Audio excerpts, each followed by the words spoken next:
ओम श्री सांब शिवाय नमः। ओम श्री गणेशाय नमो नमः। शिव पुराण के विद्येश्वर संहिता के 11वें अध्याय में सदोजात के आगे का वर्णन सुनिए।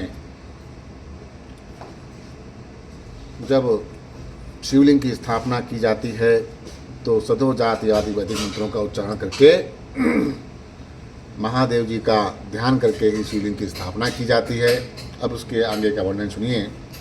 एवं वेरम चा संस्थाप्यम तत्रैव परम शुभम पंचाक्षरेण वेरम तु उत्सवार्थ बहिस्तता।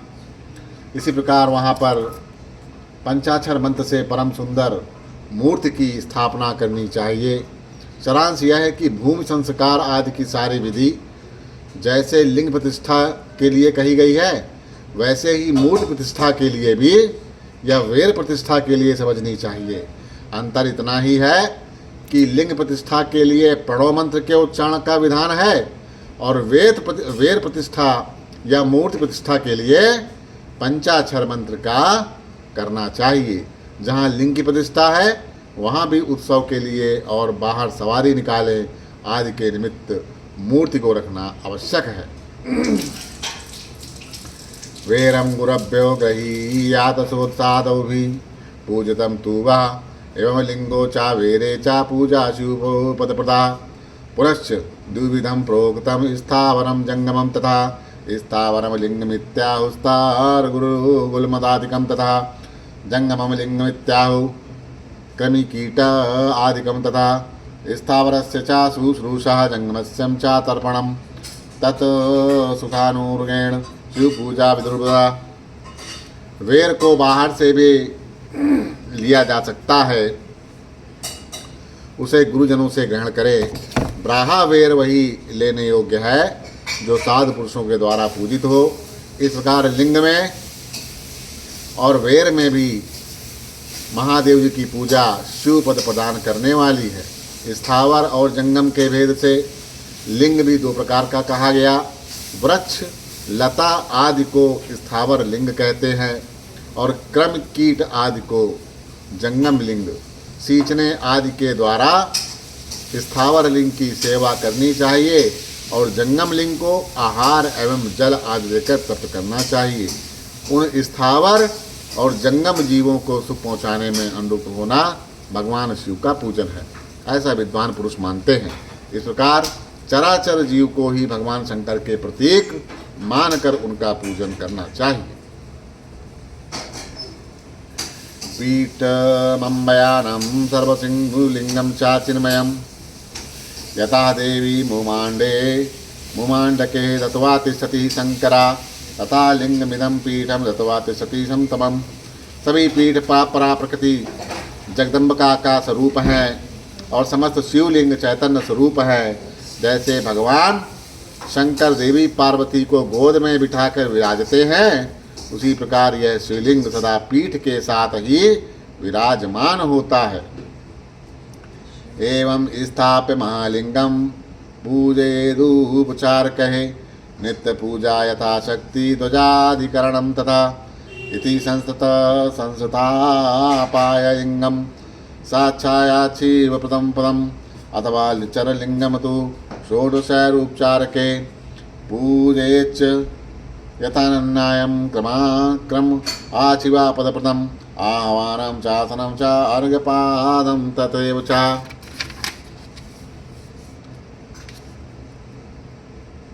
तदचंगाचमनं चैव स्नानमयं कर्पूर्वकं वस्त्रं गन्धं तथा पुष्पं दीपं धूपं निवेदनं नीराजनं ता चाताम्बूलं नमस्कारो विसर्जनम् अथवा अर्घयादिकं कृत्वा नैवेदातं यथा विधि अथाभिषेकं नैवेद्यं नमस्कारं च तर्पणं यथाशक्ति सदा कुर्यात् क्रमायच्छिवा पदप्रदम्। इस तरह महालिंग की स्थापना करके विविध उपचारों के द्वारा उसका पूजन करें। अपनी शक्ति के अनुसार नित्य पूजा करनी चाहिए और देवालय के पास ध्वज का आरोपण आदि करना चाहिए। इस प्रकार साक्षात शिव का पद प्रदान करने वाले लिंग की स्थापना करें अथवा चरलिंग में षोडशोपचार द्वारा यथोचित रीत से क्रमशः पूजन करें। यह पूजन भी शिवपद प्रदान करता है। आवाहन, आसन, अर्घ, पाद, पादांग, आचमन, अभ्यंग पूर्वक स्नान, वस्त्र, गंध, पुष्प, धूप, दीप, नैवेद्य, तांबूल समर्पण, नीराजन, नमस्कार और विसर्जन। यह 16 उपचार हैं। अथवा अर्घ से लेकर नैवेद्य तक विधिवत पूजन करें। अभिषेक, नैवेद्य, नमस्कार और तर्पण ये सब यथाशक्ति नित्य करें। इस तरह किया हुआ शिव का पूजन शिव पद की प्राप्ति कराने वाला होता है। अथवा मानुषे लिंगाप्यासे देवे स्वयं भुवि स्थापते पूर्वक लिंगे सोपाचारम दता तथा पूजापकरणे दत्ते यद किंचितं फलमुन्नुस्यते प्रदक्षिणा नमस्कारे क्रमाक्षी पदप्रदम लिंग दर्शन मात्रं वा नियमेम शिवप्रदम मतिपष्टघोष कत पुष्पे करवीरेण वा फलहे गूढ़ेन नवनीतेन भस्मान्यर्था रुचिः लिंगम यतनेन कृतामान्ते यजत्ते दानसुरात्। अथवा किसी मनुष्य के द्वारा स्थापित शिवलिंग में, ऋषियों के द्वारा स्थापित शिवलिंग में, देवताओं के द्वारा स्थापित शिवलिंग में, अपने अपने आप प्रकट हुए स्वयं भूलिंग में भी तथा अपने द्वारा नूतन स्थापित हुए शिवलिंग में भी उपचार समर्पण पूर्वक जैसे तैसे पूजन करके या पूजन को सामग्री देने से भी मनुष्य ऊपर जो कुछ कहा गया है वह सारा फल प्राप्त कर लेता है। क्रमशः परिक्रमा और नमस्कार करने से भी शिवलिंग शिवपद की प्राप्ति कराने वाला होता है। यदि नियम पूर्वक शिवलिंग का दर्शन मात्र कर लिया जाए तो वह भी कल्याणप्रद होता है। मिट्टी, आटा, गाय के गोबर, फूल, कनेर का पुष्प, फल, गुड़, मक्खन, भस्म और अन्न से भी अपनी रुचि के अनुसार शिवलिंग बनाकर तदनुसार उसका पूजन करें।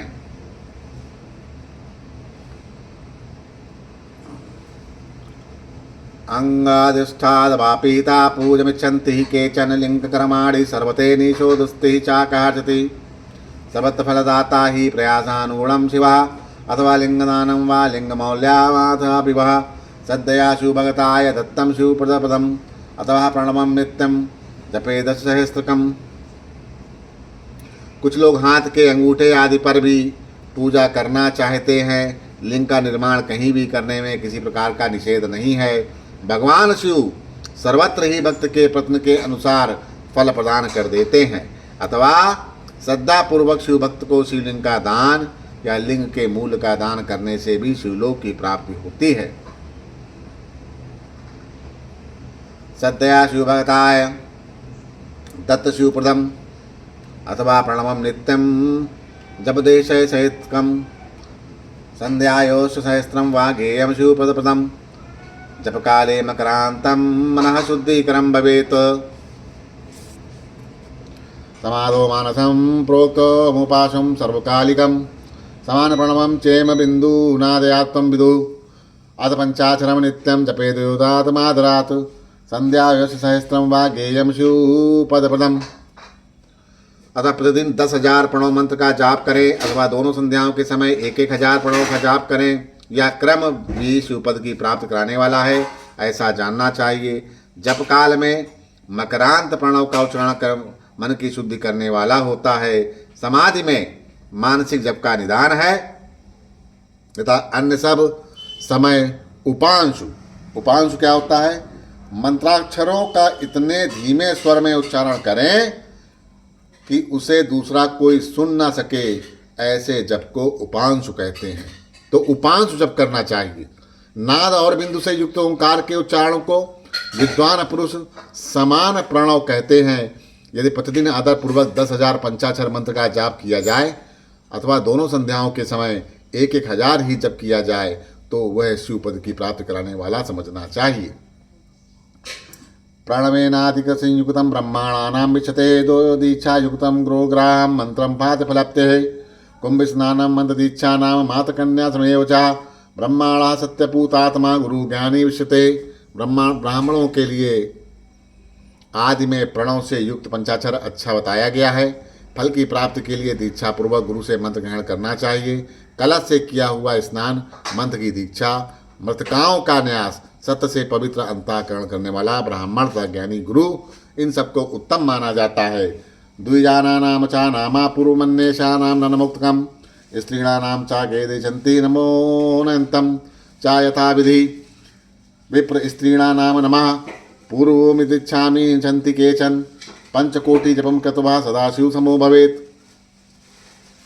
एक द्विजिच्चत्रुः कोटया ब्रह्मादीना पदं भजेत् जपे दक्षरलक्ष्यं वा आच अक्षराणानां पृथक् पृथक् अथवा अक्षरलक्ष्यं वा गेयं शिवप्रदं सहस्त्रं तु सहस्राणानां सहस्रेण देनहि जपेन मंत्राधिष्ठां सिद्धनित्यं ब्रह्माण भोजनात्।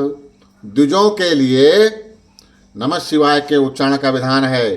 द्विजेतरों के लिए अंत में नमः पद के योग विधि है, अर्थात वे शिवाय नमः इस मंत्र का उच्चारण करें। स्त्रियों के लिए भी कहीं कहीं विधि पूर्वक अंत में नमः जोड़कर उच्चारण का ही विधान है, अर्थात कोई कोई ऋषि ब्राह्मण की स्त्रियों के लिए नमः पूर्वक शिवाय के जप की अनुमति देते हैं, अर्थात वे नमः शिवाय का जप करें, नमः शिवाय का जप करें। पंचाक्षर मंत्र का 5 करोड़ जप करने करके मनुष्य भगवान सदाशिव के समान हो जाता है। 1, 2, 3 अथवा 4 करोड़ों का जप करने से क्रमशः ब्रह्मा विष्णु रुद्र और महेश्वर का पद प्राप्त होता है, अथवा मंत्र में जितने अक्षर हैं उनका पृथक पृथक 1-1 लाख जप करें, अथवा समस्त अक्षरों का एक साथ ही जितने अक्षर हों उतने लाख जप करें। इस तरह के जप को शिवपद की प्राप्ति कराने वाला समझना चाहिए। यदि 1000 दिनों में प्रतिदिन 1 सहस्त्र जप के क्रम से पंचाक्षर मंत्र का 10 लाख जप पूरा किया जाए और प्रतिदिन ब्राह्मण भोजन कराया जाए तो उस मंत्र से अभीष्ट कार्य की सिद्धि होती है। बोलो श्री शंकर भगवान की जय।